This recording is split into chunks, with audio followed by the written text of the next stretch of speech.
republic for which it stands, one nation, under God, indivisible, with liberty and justice for all. Thank you.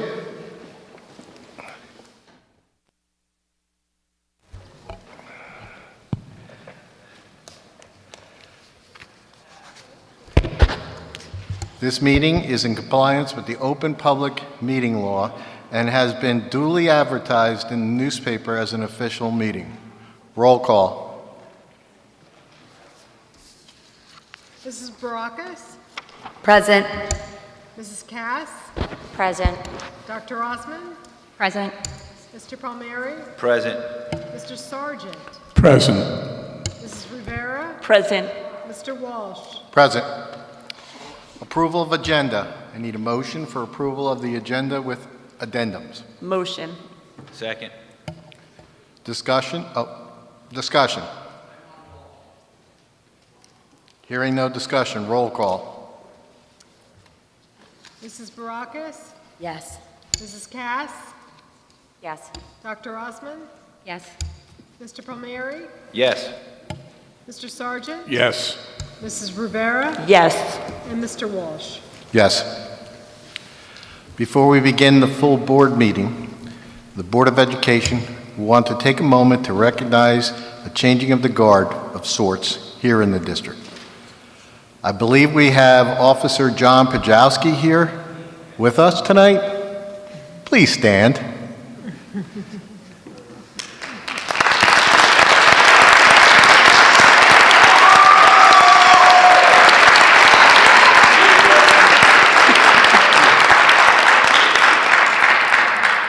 After a career in the Jackson Police Department and 18 years as a school resource officer in our district, we are saying a very warm farewell to our school resource officer, John Pajowski, who is retiring. There's better things you can find. I doubt it, but we are pleased to introduce and welcome his replacement, Officer Conti. Please stand.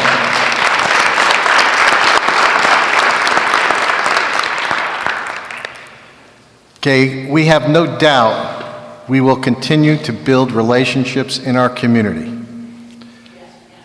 There is no way to quantify the impact he and fellow SRO Colin Manafra have had on our students and our community. The SRO program is directly responsible for thousands of students and staff being and feeling safer both in school and out. Their work to protect, to educate, and to connect with the school community is so appreciated. For those of you who may not know, Officer Pajowski, or Pojo, as he is known, has a tremendous connection with the students and is particularly active and appreciative of the Red Zone activities at the school, which promote school spirit at sporting events. And our screen here, you can see,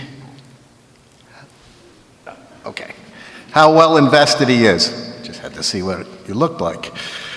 So, as we say farewell to him tonight, we have some help. Tonight, some of the Red Zone students are here to turn their cheers to him, as we all wish him the very best in his retirement.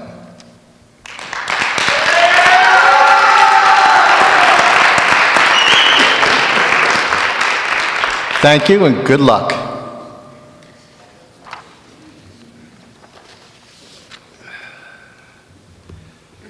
I'm going to turn the meeting over now to Mrs. Primelli for her superintendent's report. Thank you, Mr. Walsh. Good evening, everyone. Good evening, board. I'll begin my superintendent's report with high school board representatives. I will begin this evening with Brooklyn from Liberty.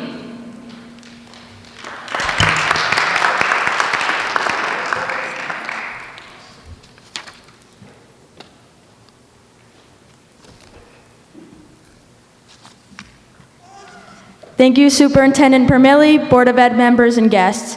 This month has been yet another great one for Liberty. We are very excited to see all of the students' smiling faces since masks have become optional. We were also excited to see how great our boys basketball team did this year. They made school history for most games won and the first time ever winning a state game. This is the best we've ever seen our basketball team. Speaking of states, the hockey team also made it. They made it to the second round and can't wait to continue with their success next season. Also, the cheerleaders have had a very successful season themselves. They won the state title, and we cannot be more proud. Another team that has had some players who had a great season is the wrestling team. Jake Klein placed second at Region 6 for states, and Anthony Urso won fifth at Region 6. February ended off with a fun spirit week to recognize Black History Month. This was run by our Nations Among Nations Diversity Club, and this week is our Key Club, who is sponsoring a Spirit Week to recognize individuals with Developmental Disabilities Awareness Month. Our National Honor Society is selling Yuta bands to fund the education of Courage Kuku, a 20-year-old male from Zimbabwe. His dream is to go to school to become a heart surgeon since there is a major health concern there in Zimbabwe. So our National Honor Society is helping him fulfill his dream. Our award-winning marching band has the opportunity to represent the school and town when performing in the New York City St. Patrick's Day Parade. They were selected to lead the Grand Marshal in the parade, where they performed When Irish Eyes Are Smiling, which was arranged by our band director, Scott Katona.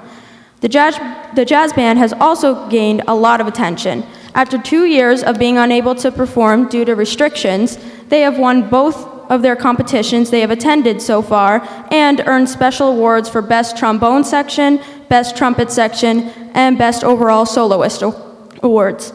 They traveled to Kingsway this weekend and will be hosting their own jazz festival at Liberty on Saturday, April 9th. Another great performance our school had was The Little Mermaid. The ad-lib players did an amazing job and were sold out for 2 of the nights. Their next show will be The Wives of Henry VIII on Friday, May 6th at 7:30.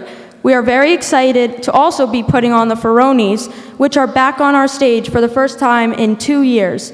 This show is set for the end of the year and will be a night full of singing, dancing, and awards. We are looking forward to showing off our students' talents and also giving them recognition for their hard work. But before any of those, next Wednesday, the Music Honor Society will be hosting this year's talent show at 6 p.m. in the auditorium. Tickets are $5, and we invite everyone to come out and enjoy the show. So, all in all, the end of February into March has been a very eventful and fun few weeks. Spring sports are in full swing, and we can't wait to see how our teams do. As we reach the middle of our last semester, I'm very excited to share with you again the rest of what Liberty has going on towards the end of the school year. Thank you.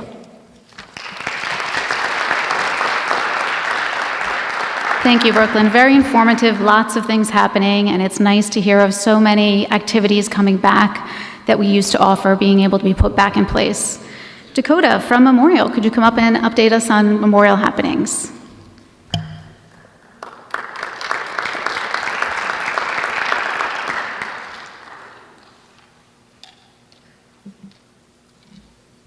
Good evening, Ms. Pormilli, Board of Education members, and Central Administration staff. I'm glad to report that Jackson Memorial High School has seen yet another great month. The largest development is the withdrawal of the mask mandate, which has led to almost everyone in school unmasking. It's great, as Brooklyn said, to see everyone smiles again, and I look forward to this change hopefully being made permanent going forward. Beyond that, we have also a huge reason to celebrate our athletics. The girls' basketball team won the Group 4 state championship, powered to victory by Camille Mazzolette, who scored a career-high 17 points and took home Player of the Game honors for the game. The team had been stiflingly good all year, dominating their division, overwhelming the opposition. We're very proud of all of them and look forward to watching these girls play again next year, and in some cases, in college. Also in the month of March, the school musical, Big Fish, had 3 performances, all of them very good. Our thespians have had time and time again to prove themselves very adept, and their success contributes directly to our enjoyment of their hard work. Tomorrow, we will hold our Mr. JMHS competition, where a select group of seniors will battle it out for the title of Mr. JMHS in a mock beauty pageant. We haven't been able to hold that in a few years, and we can't wait to welcome in what's sure to be a lot of laughs from our participants. The heavily anticipated Junior Formal, which carries a Great Gatsby theme, will be held at the Jumping Brook in Neptune on August 8th to the delight of many juniors. Our senior class meeting will be held on April 26th, where we'll be discussing the final 8 weeks of the school year and our first assembly in years. Among the events discussed will be Battle of the Classes, which will be held in late May after an extended hiatus, and feature representatives of each class taking part in competitive events and games in order to prove which class is truly the best. In our academics, I'd like to start off with Model Congress. Our seniors in AP Gov are required to take part in Model Congress in order to see the political process in action. As I previously mentioned, Memorial has been something of a powerhouse in this game, supplying members of the leadership committees, for each of the three parties. After multiple days of planning and participation, we've got the results. The Independent Party, which I'm proud to be the leader of, met 8 out of our 10 legislative agenda items, the most in the game, followed by the Republicans with 7 and the Democrats with 6. We're very glad to have such a great turnout, and it really is an honor to play a part in the democratic process, no matter how small the scale may be. Our DECA chapter has seen the most success in its history, qualifying 7 competitors, consisting of myself, Ryan Cass, Noel Powers, Jameson Klinsky, Sujita Balmani, Kira Bravo Deruda, and Sean Hubbard for international qualification. Additionally, 6 members, all of them state qualifiers, will also travel to ICDC in Atlanta for the Leadership Academy. Chapter President Noel Powers also received 2 scholarships from NJ DECA, including the lone statewide scholarship. The FBLA had 2 members advance to national competition, where they will represent the state of New Jersey and Chicago in late June. The 2 members, senior Emily Stern and junior Genevieve Kai, were also joined by 4 finalists who very nearly qualified themselves. The JROTC will be completing the 14-mile Baton Death March hike next Saturday, marching in commemoration of those lost in the World War II era tragedy, so that the memory of their sacrifice may never be forgotten. Regarding our athletics, the boys' winter track team placed second in national competition at the Meet of Champs in New York earlier this month. One of the highlights was the 4x4 relay team, consisting of Zandre Thompson, Josh Rand, Sean Stalker, and DeMar DeBerry, a group that has been consistently excellent and placed in the international competition. Thompson and Adam Holy, both seniors, have both been pillars of that team and have high hopes of going into this spring season.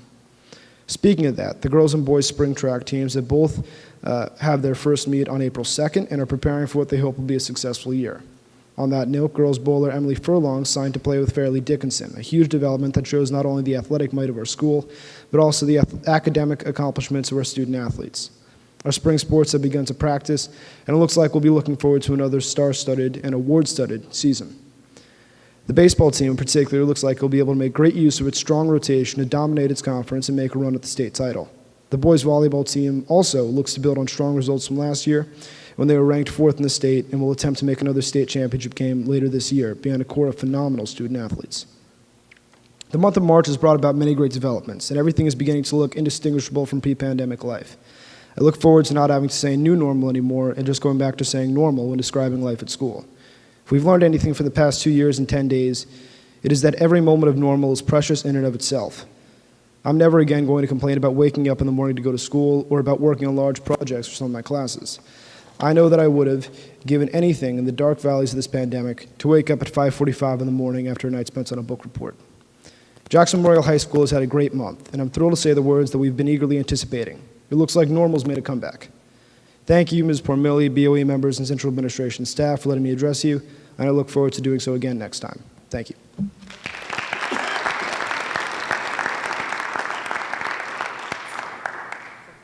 Thank you, Dakota. Lots of good happenings at our high schools. I had the pleasure of attending the Little Mermaid performance and the Big Fish performance, and I'm just truly amazed every time I watch our students perform. Just incredible. The talent, the dedication, the team effort, the crews that help support the actors and actresses, and the staff that supports these, our digital media team that supports them. It's truly phenomenal, and the quality is like Broadway quality. So I encourage you to always come out to our shows. They're just incredible.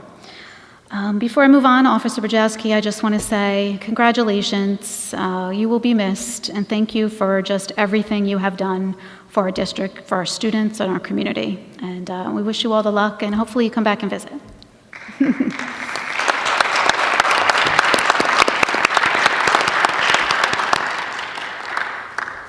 So other things that have been occurring before I move on to our presentations for the night. As you heard our high school students mention, and we all know masks have been optional, it has been refreshing, obviously, to get back to some normalcy, to see smiles on faces.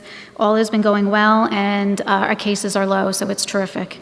We're looking at getting back to normalcy, bringing back activities, bringing back field trips, getting back to where we were pre-pandemic. And, you know, with hiring new bus drivers, it's going to allow us to also run those field trips, which will be wonderful. So we're really looking forward to that. I know the students are too, and so is the staff here. Moving in the right direction, and it's very exciting. I wanted to also mention that the last board meeting we talked about going out to bid for transportation routes for our non-public routes, and we are on target for our timeline with that. I just wanted to provide the board and the public an update with that. I mentioned the high school musicals. They were fantastic. I also wanted to mention that we have been engaging in conversation with New Egypt School District in regards to entering into a feasibility study with that district. A feasibility study would take some time to do. It would be of no cost to the board, and the feasibility study would come out with recommendations on how perhaps you know, New Egypt could come to Jackson schools. It's just a study. The study would require recommendations to be reviewed and to be voted on. But I do think it is a smart move to enter into that feasibility study. Tonight we have 3 presentations. They're annual presentations that we do every year, this time at the board meeting. Our first annual presentation is our Violence, Vandalism, Substance, Weapon, and HIB first reporting period presentation. Our Director of Security, Mr. Maluski, is here to present that presentation to the board and to the public. So, Mr. Maluski.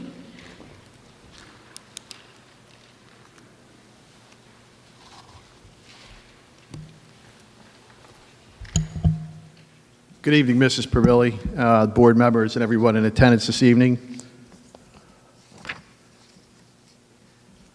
The first report that I'm going to present is the semi-annual report on harassment, intimidation, and bullying for report period 1, which runs from September of 2021 to December of 2021. The first slide up on the screen is a list of our schools and all of our assigned anti-bullying specialists for each one of our schools. To the far right are events and initiatives that are taking place in our schools, school hit prevention assemblies at every school and grade level, classroom lessons and grade level activities on character education, bucket filling, positive programs, peer mediations, morning announcements, school spirit days, character education groups, social emotional learning, character education, diversity and equity. There's also district-wide suicide prevention education going on at our schools, and climate and culture meetings, surveys to strengthen the use of the data to target our programs and our approaches. Next slide. Next slide is a list of our elementary schools. As you can see up at the top of the chart are our alleged HIBs. Going back to the same time period in September of 2020 to December of 2020, also up at the top is our confirmed HIBs. What I might want to remind everyone is as we're looking at this data, just to remind everyone that we did return to in-person learning this September of 2021 versus virtual learning, which has definitely impacted our numbers. And as a comparison, I did go back to try to provide a better indicator and paint a better picture of what our numbers are showing in our district. So I went back to 2018, 2019, if you recall, was our last non-COVID year in which our students attended in person. And as a comparison, it's not up on the screen, but I do have it on my sheet here. The total number of alleged incidents were 21 in 2018, 2019, compared to 14 for this previous reporting period. In addition, I also did go back to 2018, 2019 and took a look at our confirmed HIBs. In 2018, 2019, that number was 2. which is similar to what is up on the screen for this reporting period.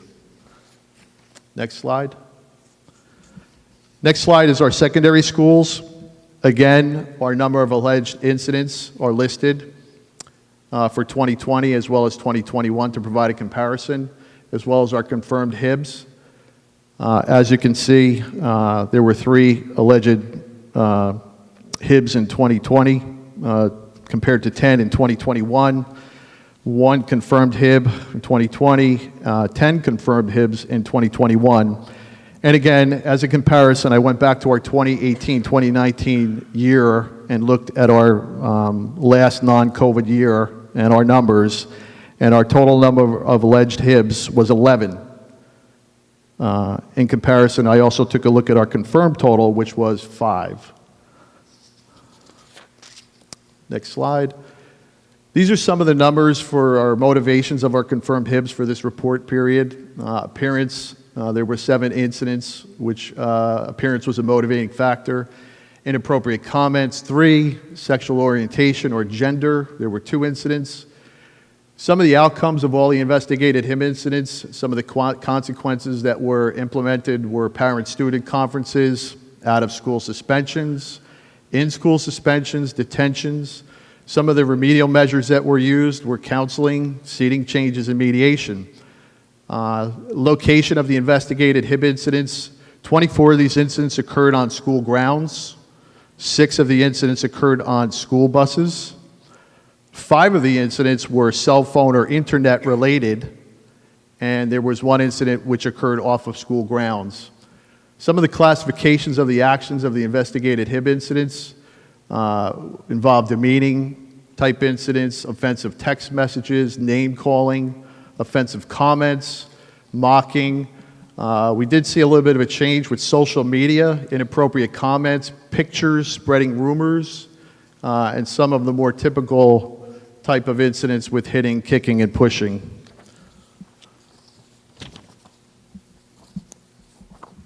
And that concludes my HIB report for report period 1.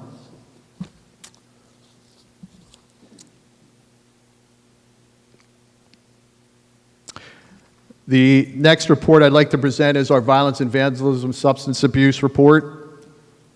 And again, this is for report period 1, September 2021 to December of 2021. Just some background and overview. The state of New Jersey began collecting data in March of 2002. The objective is to collect and report incident data concerning serious student misconduct in the areas of violence, vandalism, HIB, harassment, intimidation, bullying, weapons, and substance abuse. On the right-hand side, you'll see a chart which indicates our numbers in those particular areas for September of 2020 to December of 2020, and also our current numbers for this report period. What you will notice is what appears to be a sharp increase in the number of incidents. I'd just like to remind everyone that these numbers don't paint a true picture as to what is really going on in our district. I just want to remind everyone that we did return to in-person learning in September of 2021, which has obviously impacted our numbers, as you can see up on the screen. As a comparison, I did go back to 2018-2019 to take a look at our last non-COVID year to try to better compare our numbers compared to this report period. And in the areas of violence in 2018, we did report 10 violent incidents. There were 5 incidents of vandalism. HIBs, there were 39 incidents back in 2018 and 2019. There was 1 incident of a weapon. And substance abuse cases, there were a total of 23. Again, I went back to 2018, 2019 to try to take a better look at our numbers to get a better perspective and a better comparison on what our district is seeing in our schools this year. Next slide. Next slide is our violence reports at our elementary level schools. Again, many zeros up there for our first reporting period. There were a total of 16 HIBs, both alleged and confirmed combined for report period 1. In comparison, again, going back to 2018, 2019, there were a total of 2 confirmed HIBs, to provide some comparison. This slide is our secondary schools, our middle schools and high schools. There were a total of 5 fights, 2 simple assaults, 3 incidents of threats, 0 incidents of sexual offenses, and a total of 20 alleged and confirmed HIB cases. Again, to provide comparison, going back to 2018, 2019, our last non-COVID year, there were a total of 4 fights, 5 simple assaults, 3 incidents involving threats, 0 sexual offenses, and 15 total HIB cases, both alleged and confirmed. So as you can see, going back to our last non-COVID year, our numbers kind of fall in line with what we are typically used to seeing in our district. Next slide is our vandalism and substance abuse reports for report period 1. There was 1 incident of vandalism that was reported at Liberty High School. There was no other reports at any other schools. Again, as a comparison to 2018, 2019, there were a total of 7 incidents of vandalism. The chart up on the right-hand side are substance cases involving under the influence. There was a total of 4 incidents involving marijuana, alcohol 0, prescription drugs 0, substance suspected but refused exam 0, possession of substances. There was 1 incident with marijuana, 2 drug paraphernalia cases, 0 alcohol cases, and 0 unauthorized prescription drug cases. And again, as the last comparison there, I did go back to 2018, 2019, and our numbers are showing as far as marijuana cases, there were 14, 0 alcohol, 1 prescription drug case, 0 substance suspected refused exam. There were 7 marijuana cases regarding possession, 0 drug paraphernalia cases, 4 alcohol cases, and 2 cases of unauthorized prescription drugs. Next slide is our weapon offenses for this report period. Weapons include any instrument readily capable of lethal use or inflicting bodily injury, typically common weapons that we've all heard of, handguns, rifles, knives, clubs, and so on. There were 3 incidents for this report period. These incidents took place at Liberty High School. And as a comparison, I did go back again to 2018, 2019 to take a look at our numbers in our last non-COVID year. There was 1 incident involving weapons. Action taken by our school district. For this report period, there were 12 incidents in which the police were notified. There was no complaint filed. There were 0 incidents in which the police were notified and a complaint filed. In-school suspensions, there were 1. Out-of-school suspensions, there were 24. In comparison to December of 2020,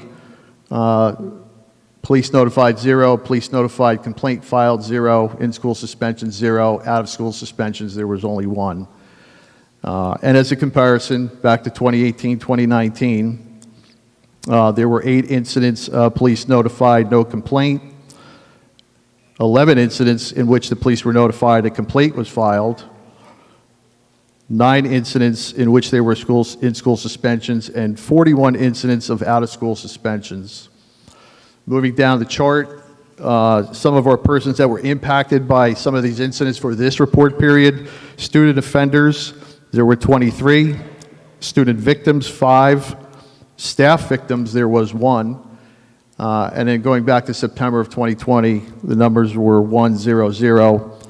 And again, going back to 2018, not up on the screen, 51 student offenders, 12 student victims, and 0 staff victims. One important point that I'd like to point out is that in regards to out-of-school suspensions, last summer, the Jackson School District revised the disciplinary protocol for suspected student substance abuse to limit the amount of time spent in out-of-school suspensions and to increase the focus of therapeutic measures to address the drug use. This change has helped to reduce the amount of days of suspension and put the focus on getting our students the help that they truly need. And lastly, we'll continue to make Jackson School District safer by bringing our school and district safety teams and school anti-bullying specialists together to review the data. We'll continue to use this data to plan programs and inform practices, approaches, and curriculum. We'll continue to build strong partnerships with the Jackson Police Department and local law enforcement.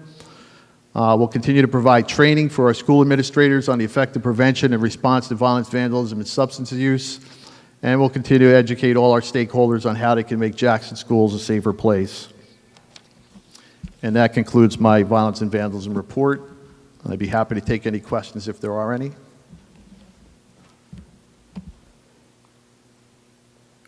I have just a question.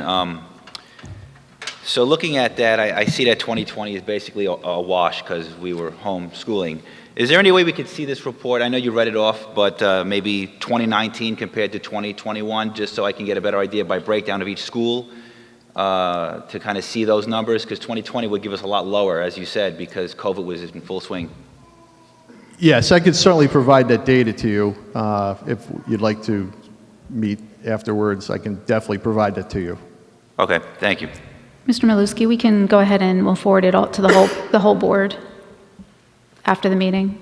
Tomorrow we can get together and then we can make sure that we send that data to the whole board. Okay? Certainly. All right, thank you. Thank you.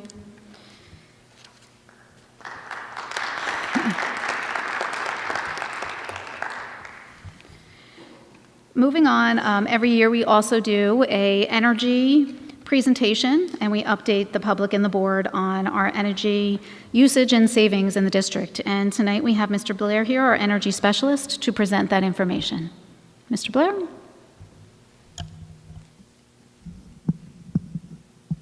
Can everybody hear me? Okay, I want to thank everyone for coming out tonight. I want to thank everyone for being here. And I have a question.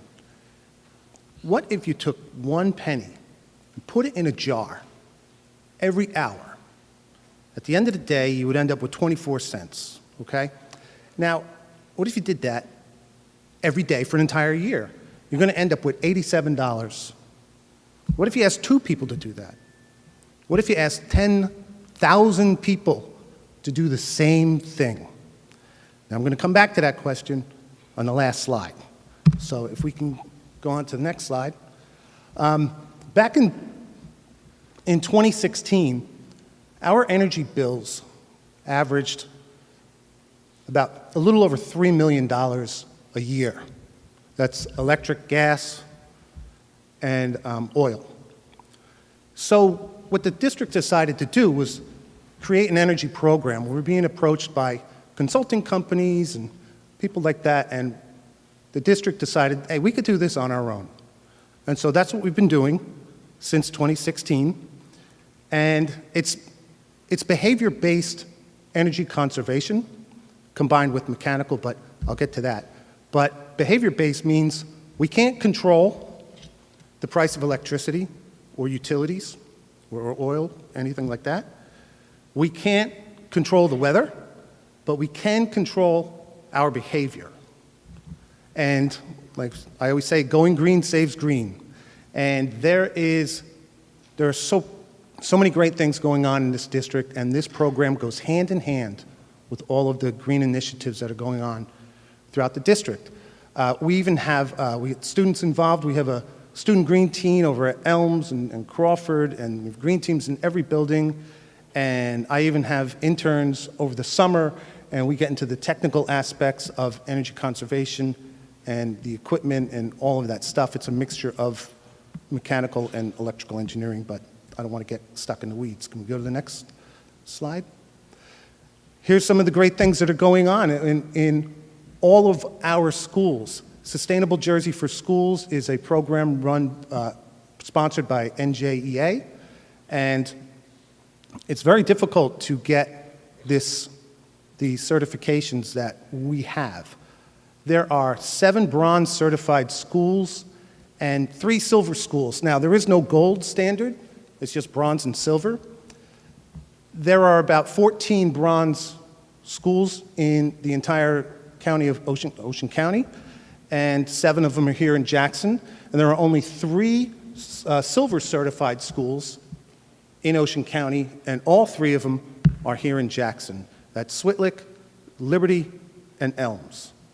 There's so many cool things. Like, we get these awards because we do things like, the aquaponics lab. And if you look on the top there, those buckets are wax buckets that we use to wax the floors during the summer. We collect them all, put stickers on them, and use them as recycle bins. On the next slide. Okay, it's up here. So another great thing, this is a big thing, this is the first time we're announcing it at a board meeting at least. Elms has received what's known as a Green Ribbon School Award. That is a national recognition. This New Jersey Audubon Society can nominate up to 5 schools every year. Last year they nominated 2, Switlick was one of them. This year, Elms is the only school that's been nominated from the state of New Jersey, and it will be announced officially nationwide on April 22nd of April, I think, by the Department of Education. I want special thanks to the green team there. Michael Burgos, Sean Levinson, Jessica Fioretti, Cheryl Konopak, and Dana Brenner, who was also the Teacher of the Year there. Those 2 people on the right, this was last night at New Jersey School Buildings and Grounds Association, where we received our award. The 2 people on the right, the woman, she's Allison Mulch, she's from Green Schools USA, and the other one is John Henry from School Boards. The 2 of them were extremely impressed with the program that we have going on here in our school, and they were really even more impressed that we do it in-house and we don't have an outside company doing it for us. Next slide.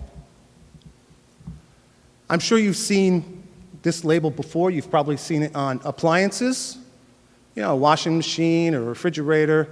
Well, now you're going to see it on 2 of our schools, Liberty High School and Johnson Elementary School. Liberty High School is in the 85th percentile in terms of energy efficiency in the entire nation, compared to schools of its same age and same size.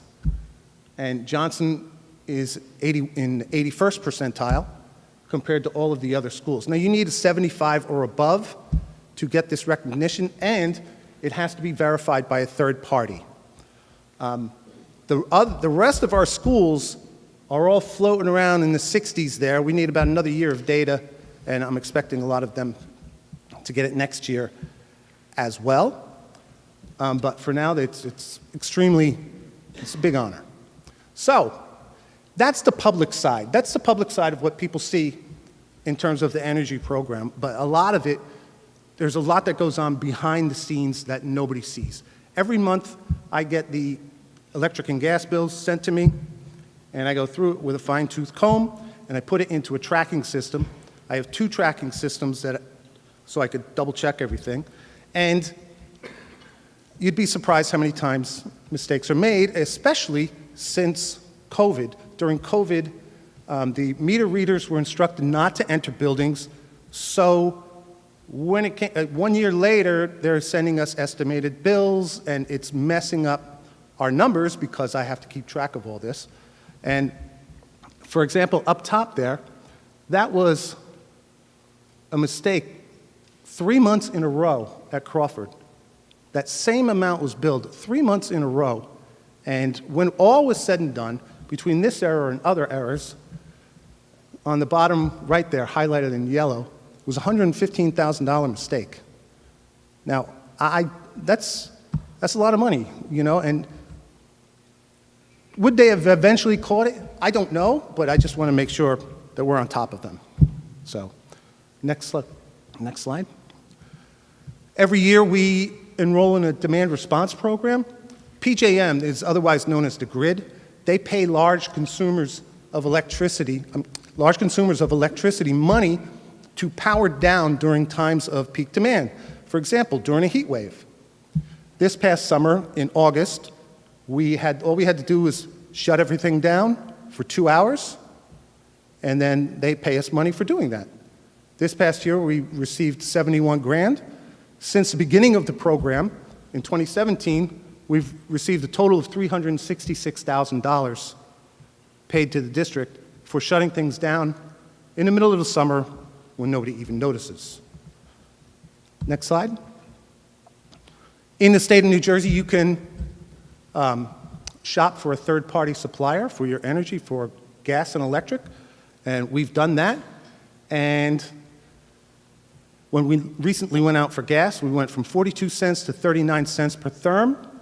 It's only 3 cents, but it adds up to $7,500 a year. And the electricity, the price went up, but if we did nothing, that 8.28 cents per kilowatt hour would be closer to 10 cents. Now, to put that into perspective, 1 penny per year in this district adds up to $150,000. So think about that. That's crazy. It's crazy. 1 penny, how much it adds up to. Next slide. We've also taken advantage of a program, New Jersey Clean Energy Program. There's something on everyone's electric bill. It's called Societal Benefits Charge. This charge is 7/10 of a penny. And that 7/10 of a penny goes into the New Jersey Clean Energy Program. They have a residential program, and they also have a commercial program. What we did was we took advantage of that, and we were able to do a $26 million self-funding capital improvement program that has a net zero cost to the taxpayer. As a matter of fact, it's an estimated $47,000 a year positive cash flow to the district. How that's paid for is through state incentives, through the savings that are generated by the new equipment. So, for example, your average classroom with our old lighting cost about 13 cents an hour to light. Now it only costs about 6 cents an hour to light. So that savings goes to pay for all of the equipment. Next slide. Here's some before and after pictures. As you can see the difference in the quality of the lights. And that the boiler on the bottom is the boiler at Switlick, the old one versus the new one. Next slide. Other things that we had done, we've upgraded our HVAC controls, LED lighting, motion sensors in all the classroom, high-efficiency boilers. We have plug-load controls, high-efficiency transformers. We did all of this stuff that help us reduce our usage. And then I want to challenge you, next time you're in the parking lot, I want you to notice our parking lot lights compared to the street lights. Our parking lot lights used to be like the street lights with that yellow hue. Now, you go out there, you can see what the color of your car is, even at night, under the new LED lights. Now, to the new controls. Beforehand, we were only really able to control the high schools and McCullough through, basically through the computer. Could set the schedules of the buildings and all of that. So every Thursday, I get a report of the weekend building use. So, for example, if the gym's being used at Crawford on a Saturday night, we make sure the heat's running. But once they're gone, it goes back to unoccupied.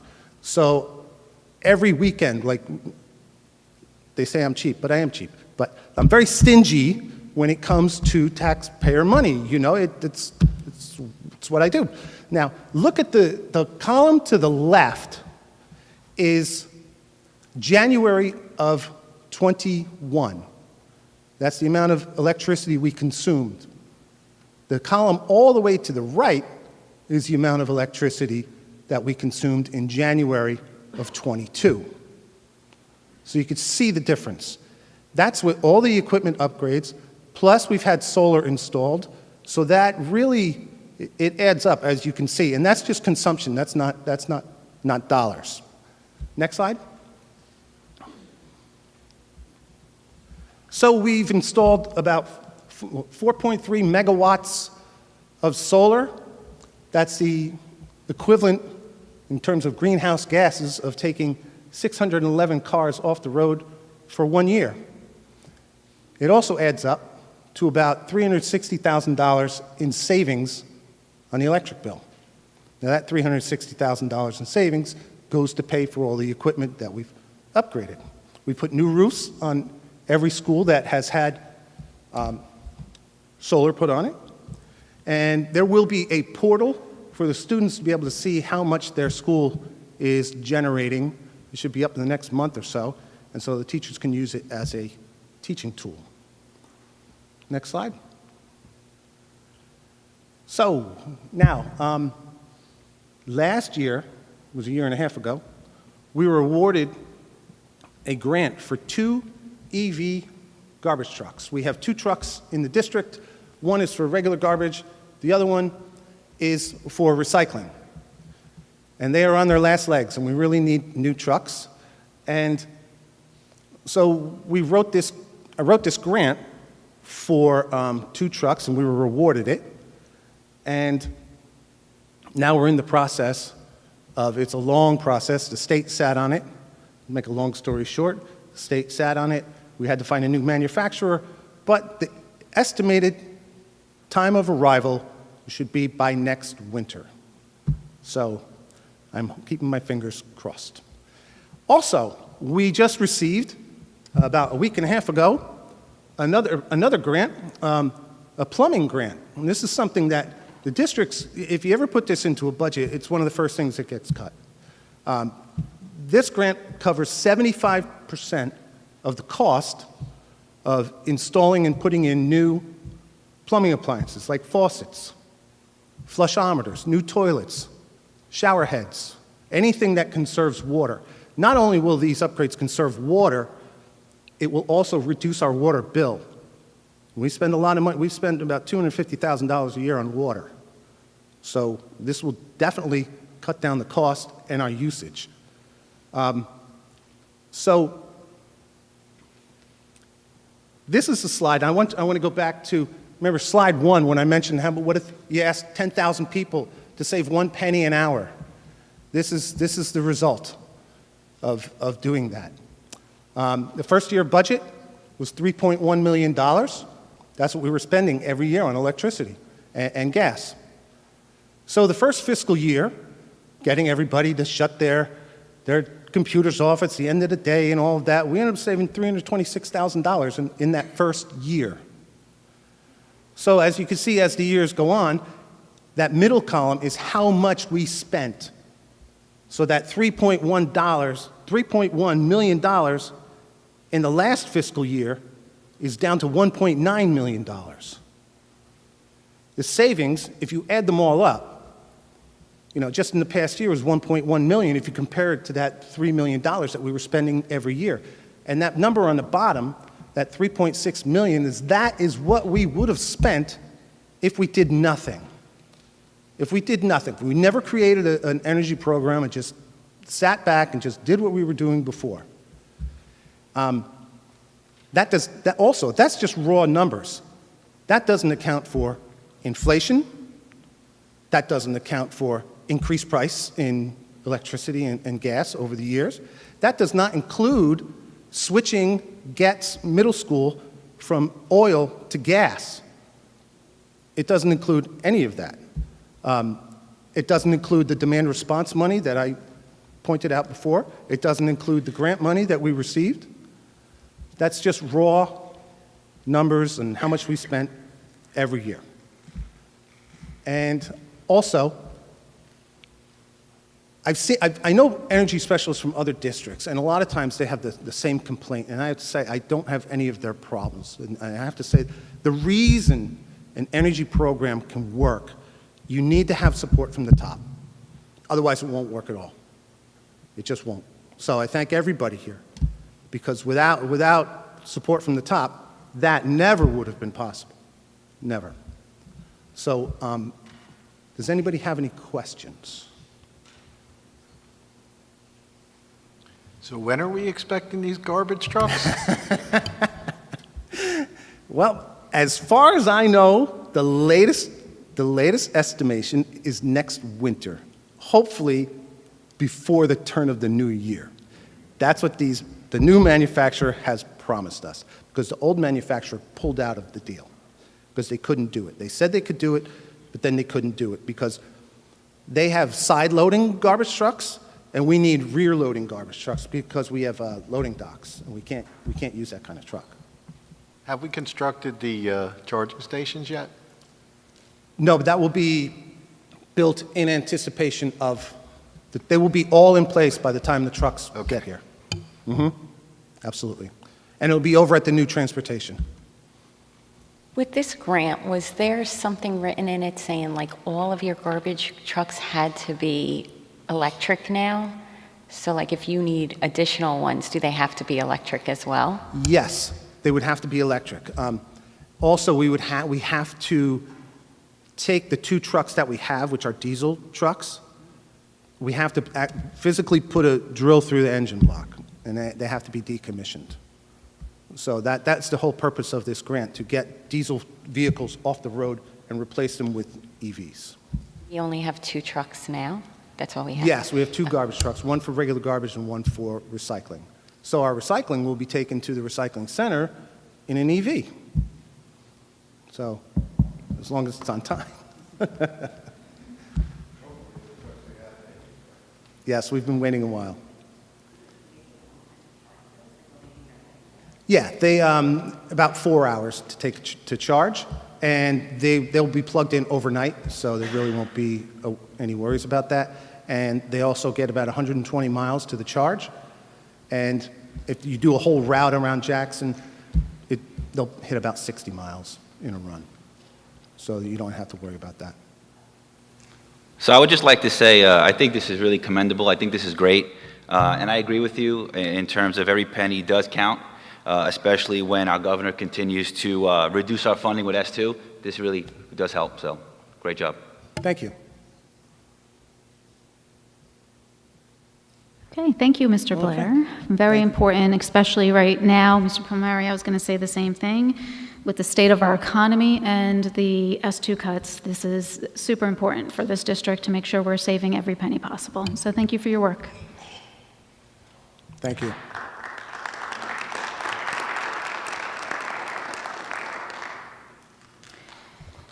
Okay, well, thank you both for your presentations tonight. They're informative, and we appreciate them. I'm going to move on. Ms. Richardson and I will be presenting the tentative school budget for the 22-23 school year. This is a tentative budget.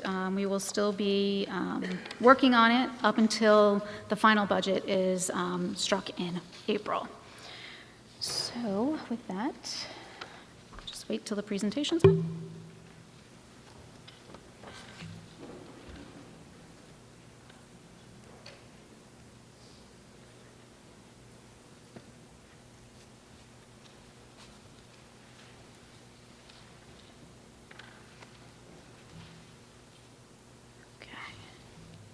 We have it on the side screens.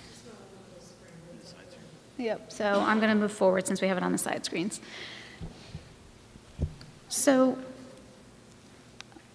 looking at our budget information, we do have a district webpage that we post all of the information on. That will obviously have everything that we go over this evening, and moving forward, it also has the department budgets that were presented earlier in the year as well. The budget process is as follows. As you had seen at the January meeting, we did provide the overview of how the budget process works and the meeting schedule. We also provided building a budget presentations at the February meeting that I just mentioned, and then tonight we will present the tentative budget to the board and to the public. We'll continue to refine that budget and continue to take input and discussions and refine it for the April 27th final budget hearing. So as a budget overview, the tentative budget allows us to, this tentative budget for the 22-23 school year allows us to maintain our programs. Our priority is always programs and students in the work that we do as we make our way through the budget process.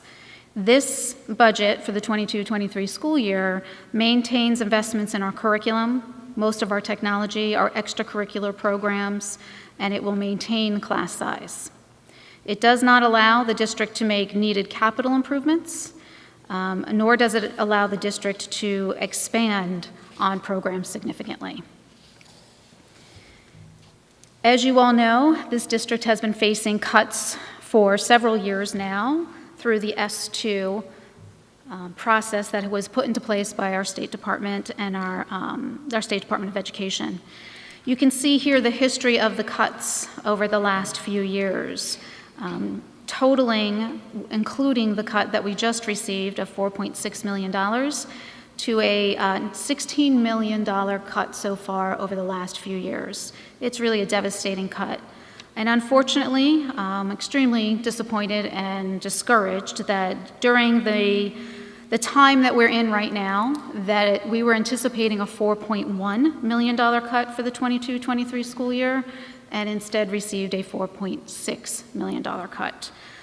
Again, disappointing, discouraging, upsetting. It angers me that during a time in our state where we know our students have had great challenges, both academically, mental health-wise, that this cut would continue. I can't understand why it couldn't have at least been put on pause. As you see, the next year after the 22-23 school year, we are scheduled to receive another $2.5 million cut, and finally, the last of the 7 years, $806,000 cut to the budget. Overall, a prediction of $19.5 million. Very discouraging. It's, I know the public feels the same and the board does as well, that it just doesn't make sense. You'll see here an article that some of you may have read that was posted. So not only did we learn that we were losing more money, but we are also 5th in the state of New Jersey for the amount of state aid that has been lost to the district. Again, just unbelievably unacceptable. So moving forward, the challenges that this district faces, not only the S2 budget cuts, but as you know, from year to year, we always face these challenges in our budget, but we also have special circumstances here in Jackson that we have been trying to advocate about at the state level. Obviously, during a budget process, as we make our way through, we're continually challenged with contract obligations of raises, rising costs. We're all experiencing that in our own lives, of rising costs of food, of electricity, of gas, of product. Increasing insurance premiums, tuition increases for out-of-district students, increases in our out-of-district transportation for special education costs. This year, specifically, we got hit very hard because of the driver shortage. And then we also have the legislation that was passed last year in regards to less staff contributions to their health insurance through Chapter 44. So that has all been a challenge in our budget. And then Jackson's special circumstances, of course, knowing our increases in our non-public needs for transportation and our increases in our demographic group of having more increases in our English language learners as well. So these are unique challenges that we have in front of us as we work our way through the budget process. As you all know, we have received ESSER funds, ARP funds over the last year and a half. That money is helping us to plug the holes right now in our budget, but it is one and done money. It is money that you spend it, it's gone, it's not coming back. So we have to be very careful in how we use it, and we are using it to offset things like supplies. Supplies for our schools, supplies for cleaning, facilities. We are using it for professional development costs. We use it for extending our programs for students throughout the summer, having credit recovery programs these past 2 summers, and we will again this year, and extending some of those before school and after school programs for our students. We're using it for technology purchases, and we're using it to expand some programming, extracurricular things for our students as well. But that money does come to an end, as you see some of the dates here, in regards to when we no longer have the availability of that money. It's very difficult to use that for staff because it's not sustainable. So as of this moment, again, this is a tentative budget, we continue to work on it. The impact of the budget is the loss of 8 positions through attrition, retirement, reduction in force, and it will keep our current class sizes. It does not reduce our class sizes. In perspective, over the last few years, and particularly last year, we had a loss of 37 positions. So this is an improvement, and it is not all teachers. It's across the board in different areas. At this moment in time, remember, that can change as we work our way through the budget, and if we are able to restore positions, that is always our first priority. Teachers in the classroom, teaching the students is the priority, and keeping our programs. Because of that, we did cut and lost a lot of our Tier 1 capital projects. They're put on a priority list, and again, we continue to work our way through them. If we find additional savings in something and we can put back a Tier 1 project, we do that. It is a slight reduction to our school-based budgets as well, and the school supplies within each school, and it does reduce some of our technology purchases, but we do have a grant that we think will help us with those. With that, the budget also supports all of our curriculum adoptions that we were on mark to do with our curriculum cycle. It does invest in our technology that's in the hands of our students and our teachers. It does continue to invest in our athletic and co-curricular. We know how important that is to education. It also invests into our special education needs in the district, and it invests in some of our capital projects and in our transportation department. As we well know, needed to update a lot of things in our transportation department. The budget does support all of those things.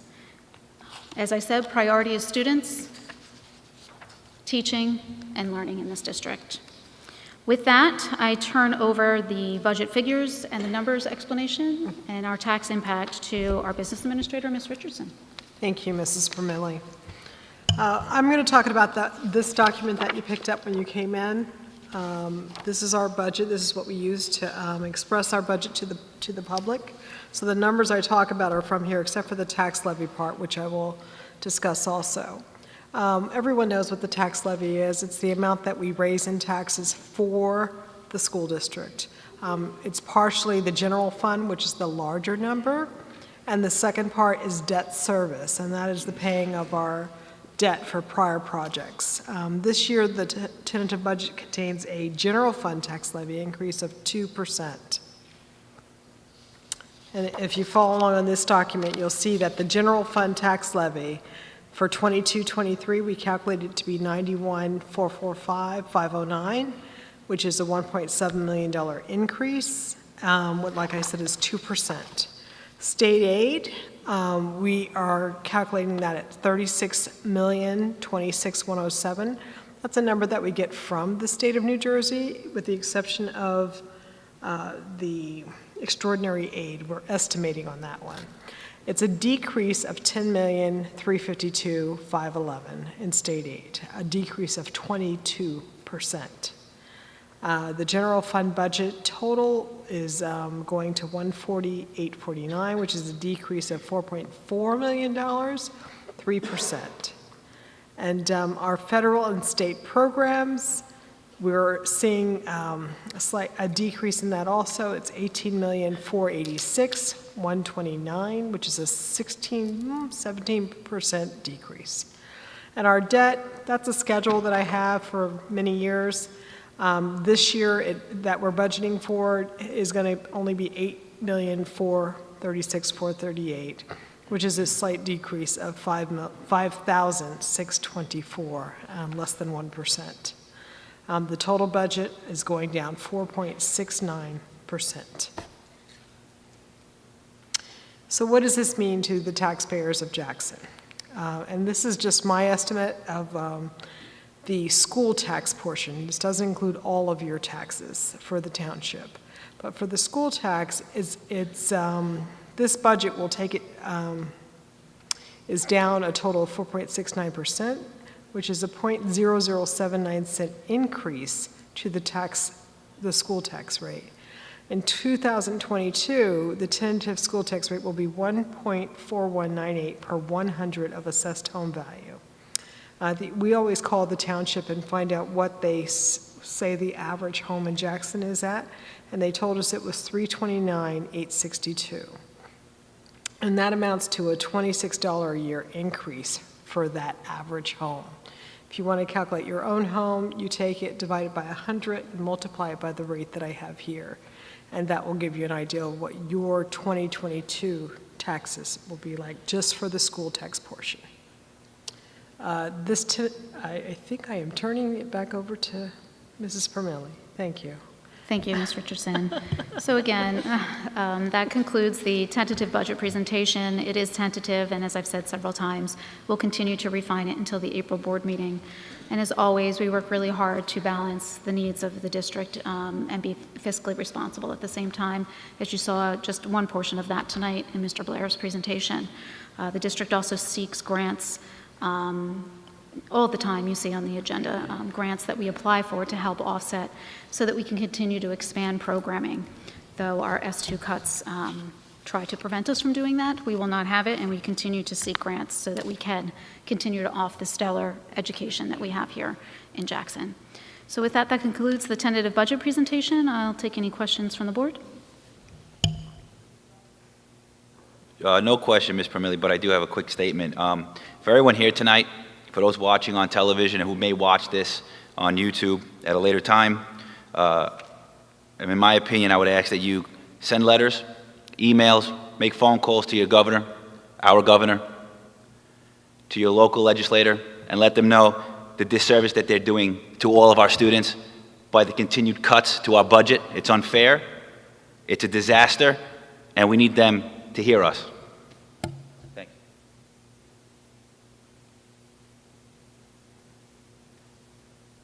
I don't see anything else. I would like to just actually, Mr. Palmyra, I'm just going to piggyback on that comment a little bit. I do want the public to know, the board knows this as well, that Ms. Richardson and I have been advocating at the state level multiple times over the last few months in regards to our special circumstances here.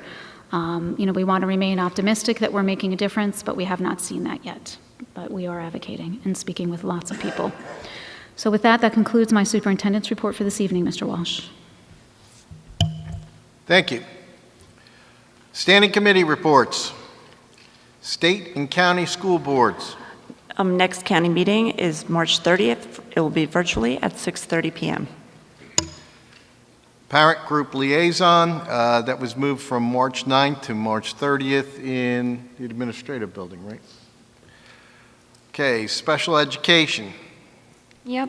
Mrs. Rivera and I, we went to, it was online, but we went to the Special Education Advisory Council workshop, which was held on March 14th. It was open to all district families, and the topic was transitioning into adulthood, life after 21, what's next.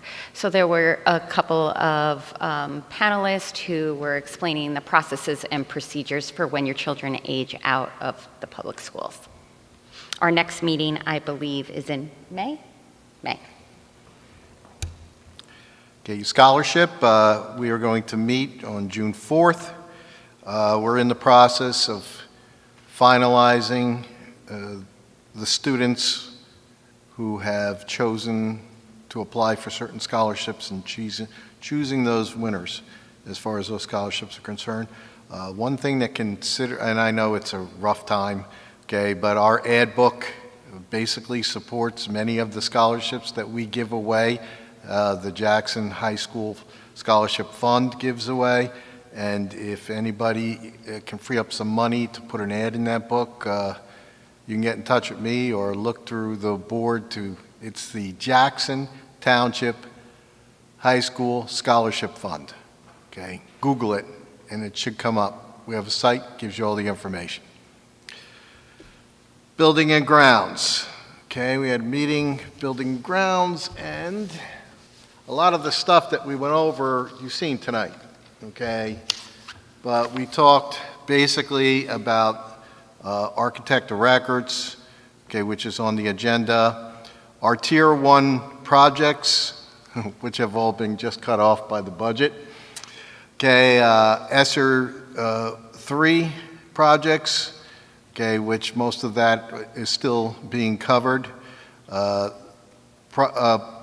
Basically, an issue with the Transportation Department with the DEP, which is being worked on, and then updates on the solar, okay, and updates on the energy, which included the green ribbon for Elm School.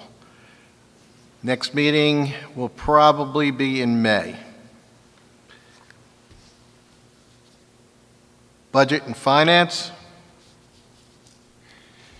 Yes, we met last week, and Ms. Richardson explained the S2 history and the loss of the state aid. We also talked about the 2022-2023 budget report and the 2021-22 budget report for historical purposes. Also, I had asked if the district was keeping up with security, because prior to the pandemic, if you all recall, that really was one of the top priorities, was security. And Mr. Baginski and Ms. Permilli assured the committee that the district is keeping up with, security concerns.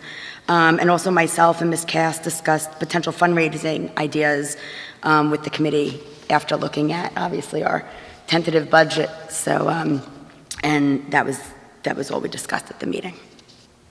Thank you. Transportation, basically at that meeting, we discussed the new software that we have and we're putting together so that people can register, especially those private school people, so they can create new routes. The technology, which is going to be on the buses, which can monitor the kids on and off the buses and monitor the buses better, GPSs and all of that good stuff. All right. Also, the technology which will basically make our routes more efficient, okay, and the changes that have been made in transportation. If you look on the agenda, there is multiple new bus drivers being hired this month, okay, which we need, which means now we can accommodate. We got plenty of buses, we just don't have plenty of drivers. So we're going to start filling those seats. Curriculum Committee. Curriculum met February 9th. The committee members are myself, Mr. Palmieri, Mrs. Barakis, along with Mr. Rotante, Mrs. Permilli, and Mrs. Lasitra. We discussed our 5-year curriculum plan, which was approved in August of 2021. The programs being implemented this year are World Language, Phys Ed, and Health for grades K through 12. New Jersey Bill A 4454 is not being implemented at this time. The materials just came there under review. So that is not being implemented. We are currently reviewing math K through 5, science K through 12, with plans for implementation in the 2022-23 school year. And English language learners, ELL instruction remains an important aspect of our district, and as numbers continue to expand, we're adding additional teachers and programs to more schools in September. Thank you. Policy Committee. No new updates. Committee will be meeting next month. No tentative date yet.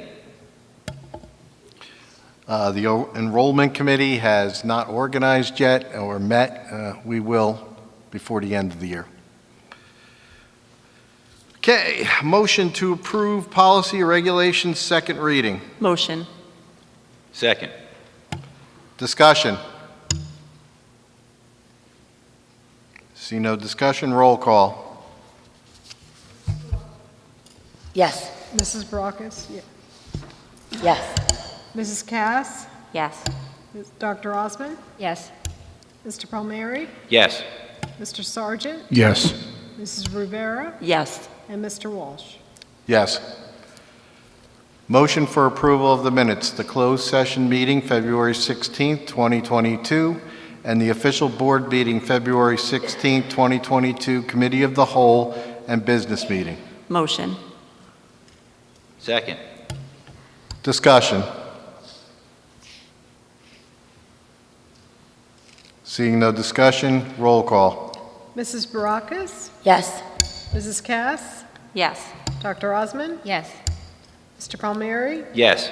Mr. Sargent? Abstain. Mrs. Rivera? Yes. Mr. Walsh? Yes. Motion for approval of the bills list. Motion. Second. Discussion. Seeing no discussion, roll call. Mrs. Barakas? Yes. Mrs. Cass? Yes. Dr. Osmond? Yes. Mr. Palmieri? Yes. Mr. Sargent? Yes. Mrs. Rivera? Yes. And Mr. Walsh? Yes.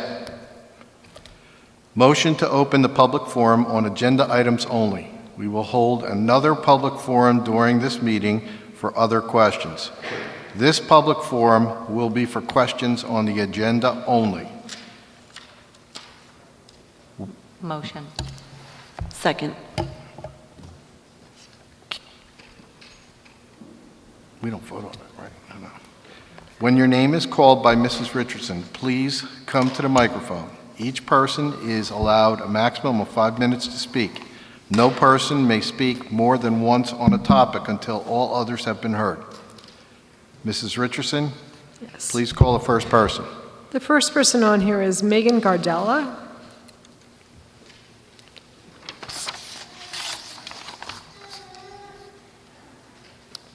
Excuse me, Mrs. Gardella, when this goes to red, that means it's stopped. You got the it. 5 minutes. Okay. How's everybody tonight? I just had a quick question about the athletic budget. I was wondering where the public can find information on the pay-to-play, the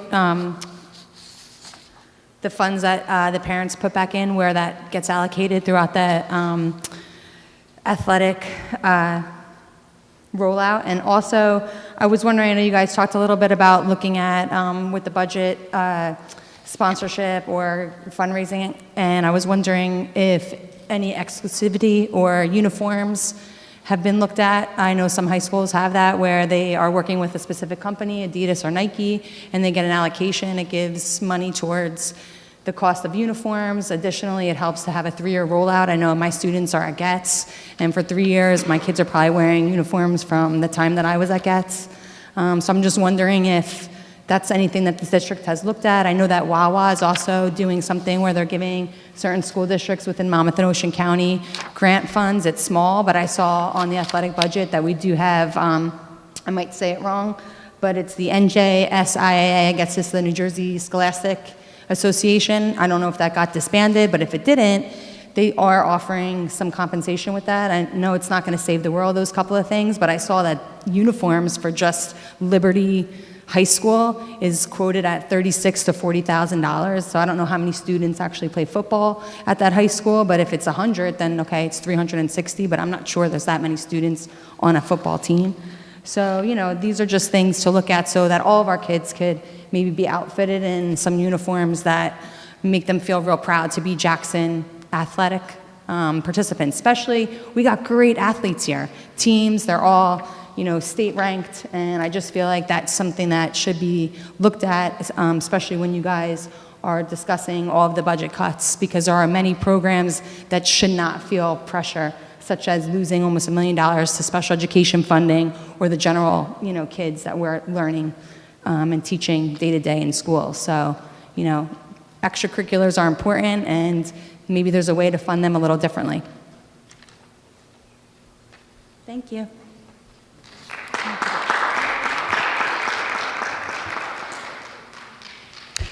Gus Acevedo.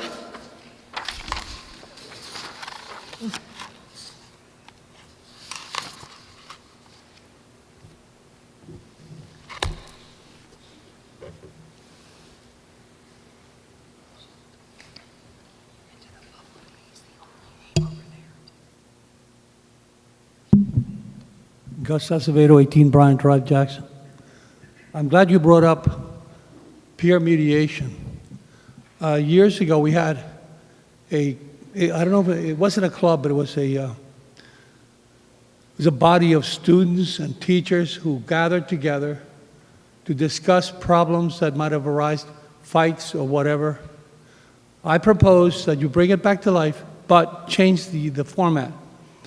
Have it be that any leader of the school, including students with problems, can meet with 1 or 2 teachers, male and female, and discuss what's bothering them, what they know about the schools, what's problematic about the school, gangs, drugs, internet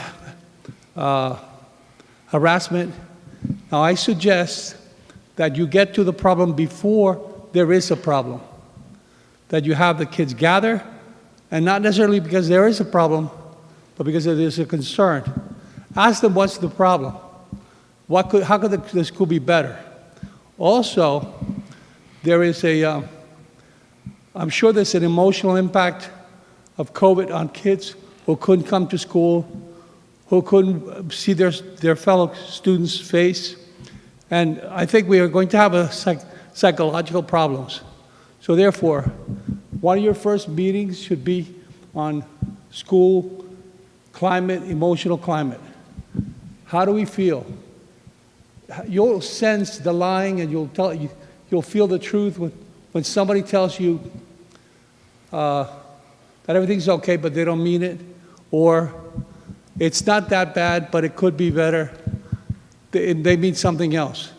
I suggest you bring back that peer mediation, and don't make it remediation, but mediation.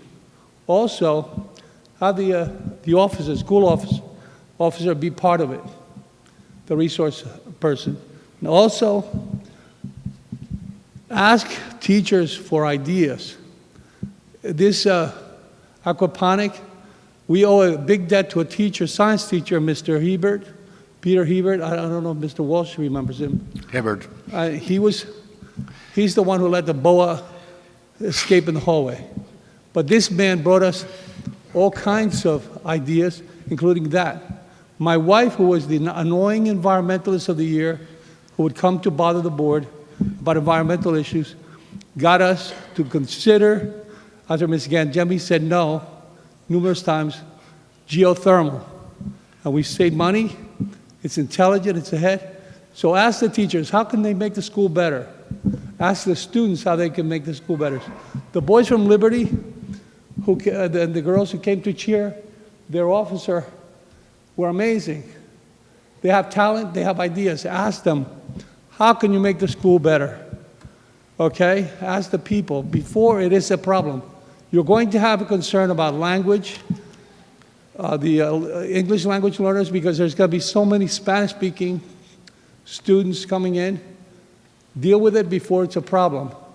And know when you are hurting someone's emotional feelings by neglecting them, acting as if they weren't welcome. Make sure that they understand that they are welcome, no matter who they are. I also bring up the last thing. I think my clock should be over. Should it be? Please. All right, here's the thing. We're having a war, and it's the bad guys are the Russians right now. But in this town, we have a community called Robo Farms. Robo Farms is a community of Russian Orthodox. There are probably only a few old people left, but heaven help us if we don't watch out for those few kids who might be of that background, and we harass them because they happen to be Russian. Okay, make sure that that doesn't start as a problem. We have problems with the attacks on Asians, on girls, the internet. Get to it before it's a problem. Thank you very much.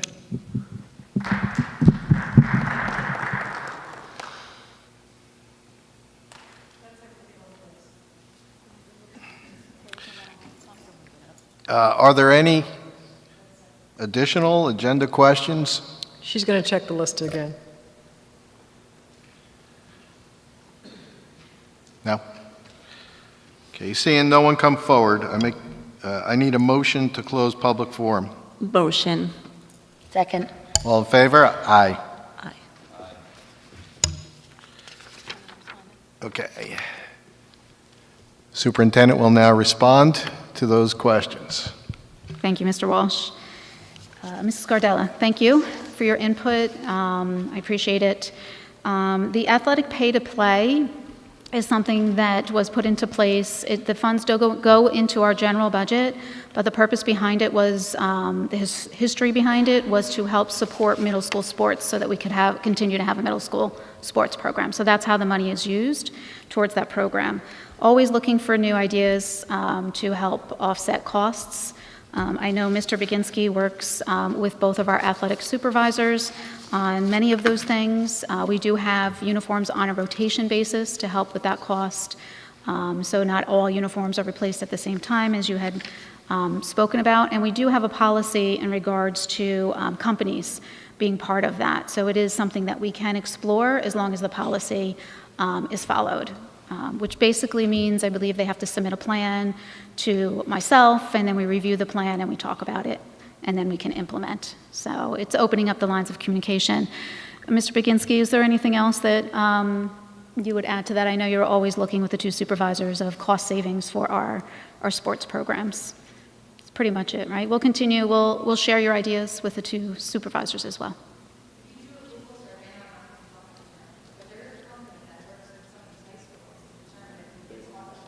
Okay, we'll look into that.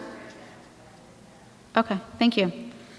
Mr. Acevedo, thank you for your comments. We're obviously always concerned about school climate. We always look to, we have systems in place as far as committees for teachers to provide input and feedback.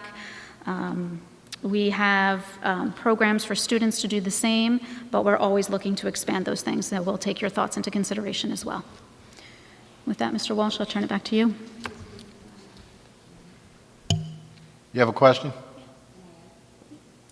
Also, Ms. Cass and myself are also looking into an education foundation. Some of the other school districts have set those up, so looking into that and seeing what that entails as far as setting it up, and it also helps offset some of the costs or bringing in to help with different projects and stuff in the school district. So again, something that you mentioned, and that's something that we just discussed at our budget and finance meeting that we're going to start to look into. Also, I just want to throw this in there. I got a SURE conference, executive committee tomorrow meeting, and I'll ask the other ADs if they have companies that are, doing the sponsorships and how to get in touch with them.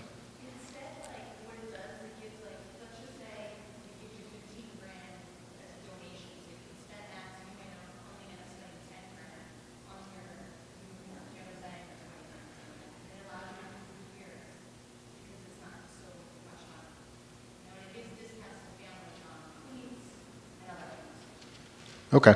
Yeah, Ms. Gardella, why don't you come speak to us after the meeting if you're around, okay? No, that's okay, but we want to hear the information. Motion to move the official meeting schedule. Motion. Second. Okay, discussion.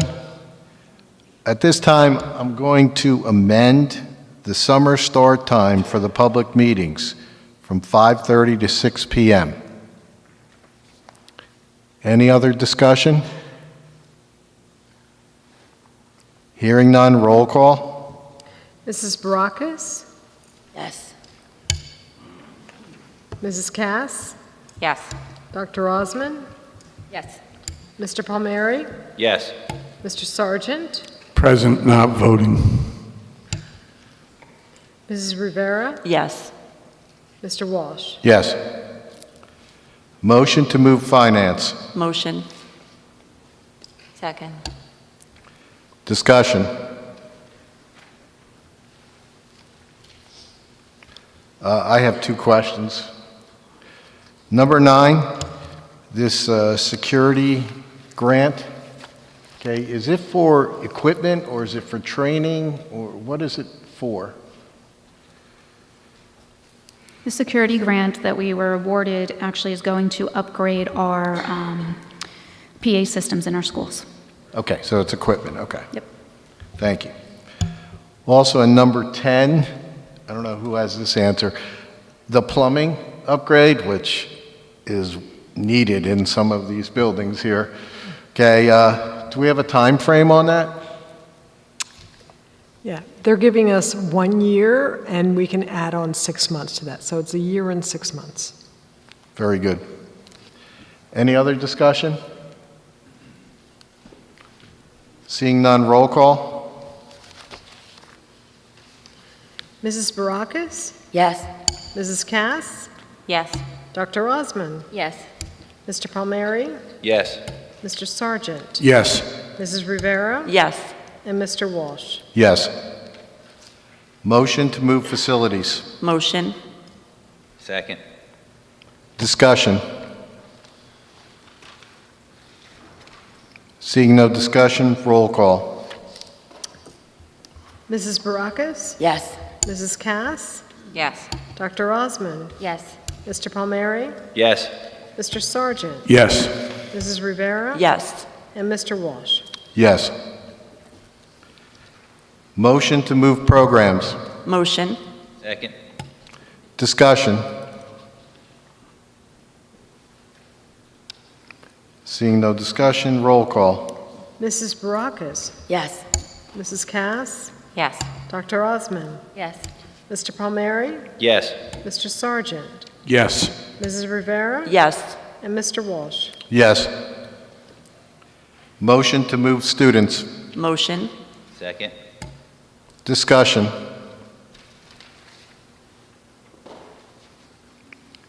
Seeing no discussion, roll call. Mrs. Barakas? Yes. Mrs. Cass? Yes. Dr. Osmond? Yes. Mr. Palmieri? Yes. Mr. Sargent? Yes. Mrs. Rivera? Yes. And Mr. Walsh? Yes. Motion to move personnel. Motion. Second. Discussion. Love to see all those new bus drivers. Roll call. Mrs. Barakas? Yes. Mrs. Cass? Yes. Dr. Osmond? Yes. Mr. Palmieri? Yes. Mr. Sargent? Yes. Mrs. Rivera? Yes. And Mr. Walsh? Yes. Motion to move open public forum on any topic pertaining to the Board of Education. Motion. Second. All questions and concerns will be answered and addressed at the end of the public forum once all individuals have had their opportunity to speak. When your name is called by Mrs. Richardson, please come to the microphone. Each person is allowed 5 minutes to speak. No person may speak more than once on a topic until all others have been heard. Mrs. Richardson, please call the first person. Mr. Acevedo?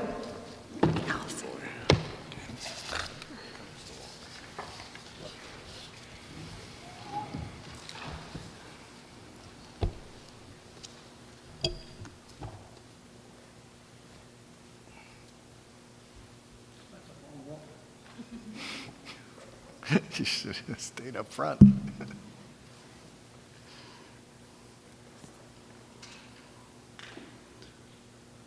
The question was, the issues brought up about an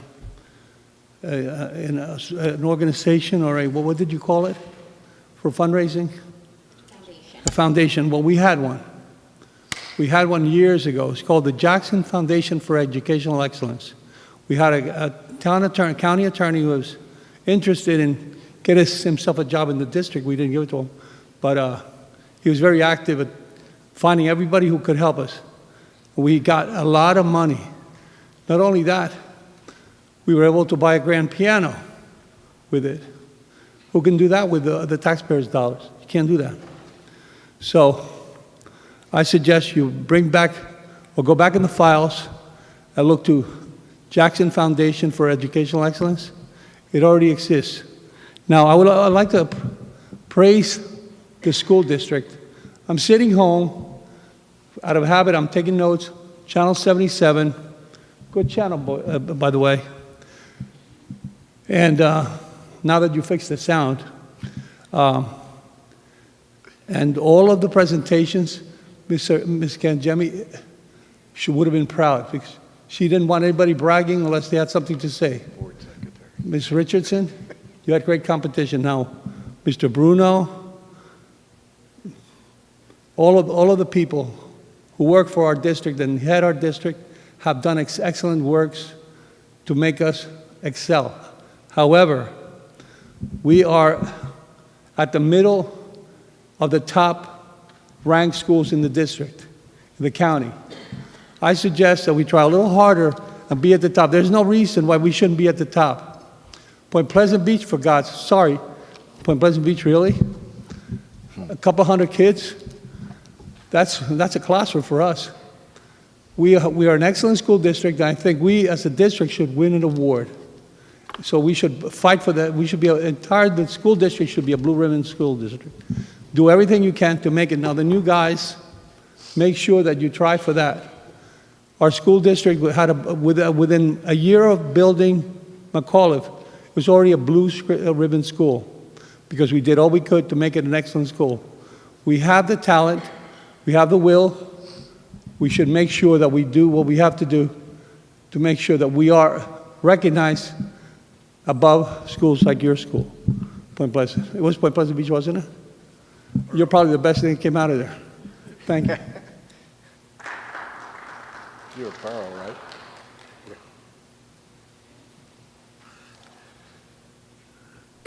Jennifer Gallagher.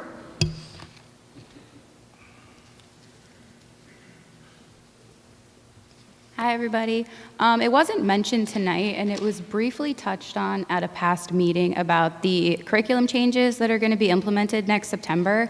Have you guys had a chance to come up with anything for the teachers to start off with? Because I reviewed the 66-page document that the state put out, and there's some spicy stuff in there. And I was watching Medford Township's Board of Education meeting this week, and they actually came up with a parent review committee for that type of curriculum specifically, just so that other parents not a part of the board can review it and discuss with other concerned parents. I just wanted to know if you guys would maybe consider that, just so that we can all just be properly informed on the kind of topics. And Ms. Pormilli, you did mention that there would be an opt-out policy, right? Or an option to opt your child out. Would you consider an opt-in policy for this type of curriculum? Just because, I mean, I can't speak for everybody, but the things that I read that the state wants some of the younger children to learn about, I don't think that a lot of parents, especially for elementary age school children, are gonna let their children learn that stuff. So instead of the opt-out policy, I think it might just be easier for the district to have an opt-in policy. I mean, I just figured that might be less work for you guys. But that's pretty much it. It was just about that new curriculum. Thank you.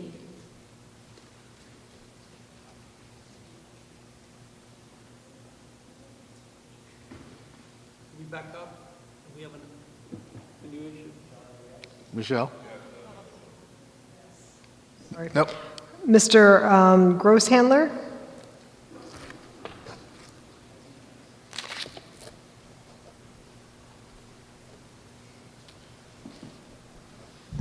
All right, good evening, everyone. A few meetings ago, I kind of attended and I talked about programming for special ed. I just wanted to report back that we are definitely seeing efforts to support some of the gaps that our special ed students with academic needs felt throughout the pandemic. So I'm happy to report that back. Before I get into more of my comments, I do want to start with, we have the right people in charge here. So some of my comments are not meant to be critical to any specific people or anybody on the board. And I know in the past there's been some comments talking about just kind of the lack of supports in place for our students that struggle with early language or dyslexia. And those students need very specific programming and curriculum to close the gaps that they need. It's not happening, and it's not happening because of a lack of effort. The effort's there from the teachers, the administrators, but those tools just aren't there right now. There is, when we try and work on some of these issues, when we sit down to talk about IEP or special ed consists of, the idea here is that special ed consists of what exists within the parameters of IEPs. Staffing, another teacher in the room, a para, and services. Speech, language, OT. Special ed then points to curriculum as needing to implement those programs that these students need to close those gaps. Curriculum's thought is that the special ed personnel that's been provided can modify the regular ed curriculum that's being implemented for the students. But that's not what these students need. They need very specific, structured programming, whether it's in language arts or whether it's in math. I've seen the slideshow. I believe that's coming. It just hasn't been communicated yet, and I know it takes time to communicate that. So I appreciate the efforts that people have put in there. For example, it doesn't appear that there's any Wilson reading program in this district right now. Maybe I'm wrong, but that's not available right now. Hopefully that's coming down the road. So my feedback to the board is, I know that these budget cuts are tough. I know that the state's not taking care of this town, and that stinks. But when you start looking about things that need to come off, don't forget about the students that need those academic supports, because it's very easy to focus on the special ed students that have the behavior and the emotional needs, and also the regular ed students that need maybe some additional things in there. But there still are those large gaps from the pandemic for those students that need academic interventions, and academic interventions that need specific programming, and programming that the district just doesn't have right now. Hopefully that's coming, and I do believe it's coming. So that's really the end of my feedback. I do want to take just one personal moment. Mr. Acevedo, I take a lot of pride of what goes on in Point Pleasant Beach, and if at any point we want to talk about it, we can talk about it some more. But thank you for your comments. Thank you all for your time. Thanks.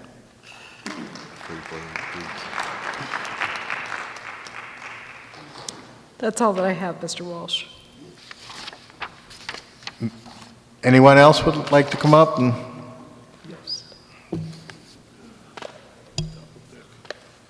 Mr. Grosshandler's family has contributed so much to this school district. We owe the entire family a debt. Oh, okay. Now, a few months ago, it was unpleasant being at these meetings because people were yelling and screaming because they thought the louder they were, the righter they were. Well, they weren't. They're this far away from being whatever expletive I should use, and I'm not going to use. But there was a group of people who are not here tonight. There were these ladies who were representing the private school students who were looking for satisfaction for their busing.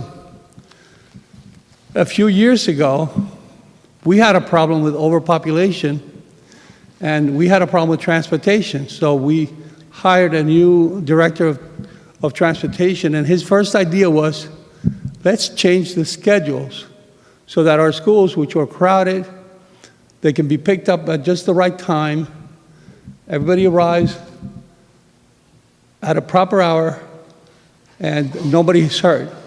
Now, one of the ladies proposed that the schools themselves, there's hundreds of them in Lakewood, the schools themselves should sit down and figure out a schedule that they can all live with and run it from there so that the buses arrive at a proper time. I mean, I see buses leaving at 6 o'clock at night. That's ridiculous. But I'm sure they can come up with the solution themselves, and the school district will save a lot of money. And this is telling them also that they're welcome.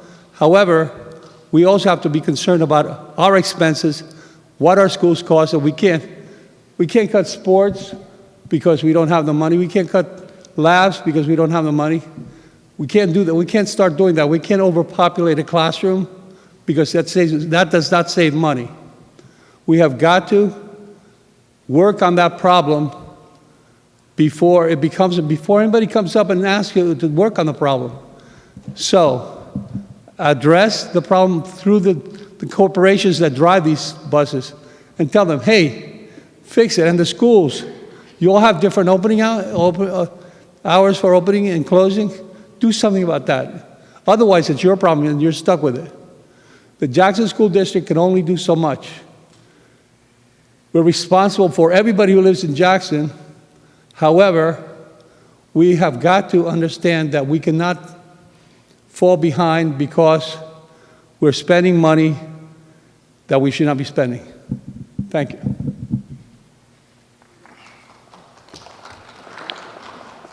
Are there any additional questions?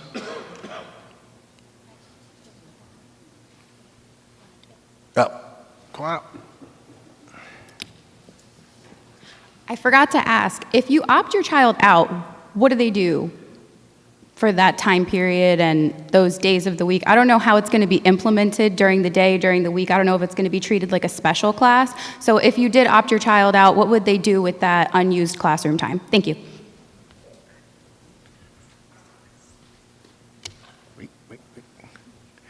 Okay, last call. Anyone else like to come up? Okay, seeing no one else approach, the superintendent will now answer the questions. Thank you, Mr. Walsh. I just want to say thank you to all the public speakers tonight. We appreciate the input and the feedback, and we will take things into consideration for sure. In regards to the curriculum, Mrs. Gallagher, so it is definitely a challenge, that curriculum, we know that, which is why we have paused. I think you know that, we've answered that before. We've paused so that we can review all the resources. We feel strongly that things should be age appropriate, and that it should, although there's required standards, that we should be smart in how we implement that. So we are looking at that. I'm going to turn it over to Ms. Lisitra in a few minutes to explain a few more pieces of that. But I did want to comment on your opt-in policy. I appreciate the question, understand it, but unfortunately the code doesn't allow for that. But it is, I understand why you're asking for it.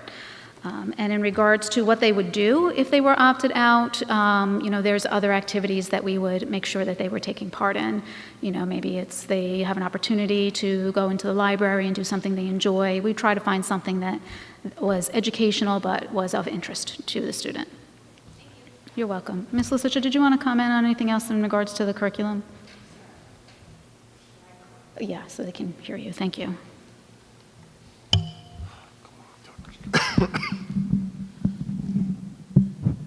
So thank you. Thank you for your question. And I know I'm addressing everyone here, but I'll just address you specifically. So we have adopted the PE curriculum. It's implemented this year. There were no drastic changes. As Ms. Pormilli said, we were waiting for more guidance from the state. They did provide us with resources. So like she said, we are in a pause mode right now. We are beginning to review those resources. We feel very strongly that things should be age appropriate. So nothing has changed at this time, and we are looking at those resources. As far as opting out, there's certain things in the curriculum that are embedded in the course of the curriculum. There are specific lessons in grade 5 and in grade 8 and in grade 11 that you would get a letter from the school saying this lesson's taking place on this particular day. That's a very structured piece of the curriculum, but as far as Bill 4454, we are still in review of the resources. So nothing has changed. The curriculum that they are doing right now is aligned directly to the standards, and it is what we are doing. Thank you. You're welcome. And if you have any other questions, you can contact me directly. I'd be happy to go over any other questions with you or any of the materials with you that we're using at this time. You're welcome. Thank you, Ms. Lisitra. Mr. Grosshandler, I just want to say, first of all, thank you for acknowledging our hardworking teachers. Really appreciate that. They are very hardworking. And as you well know, we are always striving to achieve, to support students, and we need to deal with situations that occur in front of us based on students' needs that are in front of us. So we are always evaluating our tools and what we need to do and bring in. The Wilson program specifically is definitely a well-researched program, as is like an Orton Gillingham program as well. So we do look at the research behind them and what they teach as far as a multisensory approach. But there are things that we are exploring and we are looking into always how we can improve, and I think you made reference to that you know that we are looking at that. So thank you for your comments and your feedback. It's appreciated. And with that, I think I've responded to what I need to respond to for tonight. Thank you. Okay, at this time, it's board comments. Start that end. As always, I just want to thank everyone for coming out and speaking because the feedback is always helpful and appreciated. I want to wish Mr. Pajowski a very happy retirement because it's always great to start a new chapter.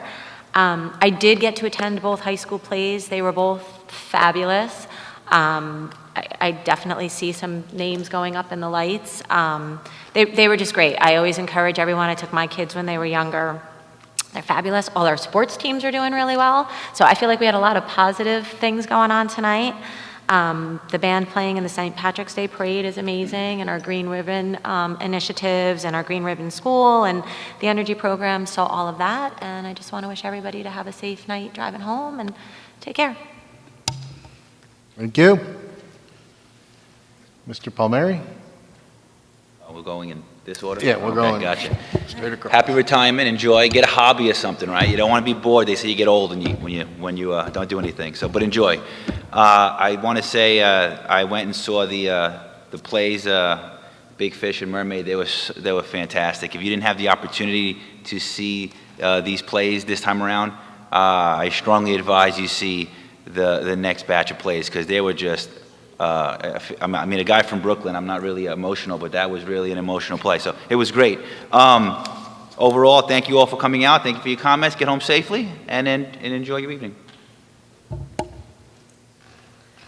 Thank you. I thank you all for coming out this evening, everyone's input, all presenters and their presentations. Good luck, Officer Wojcicki, on your retirement. Everyone have a great and safe evening. Thank you. Mr. Sergeant? So I went to Nellie F. Bennett School, and I was the first graduating kindergarten class of the Point Pleasant Borough school system. I just wanted to clarify that. Thank you all, and have a good night. Thanks for clarifying. Thank you all for coming out. Congratulations. Best of luck.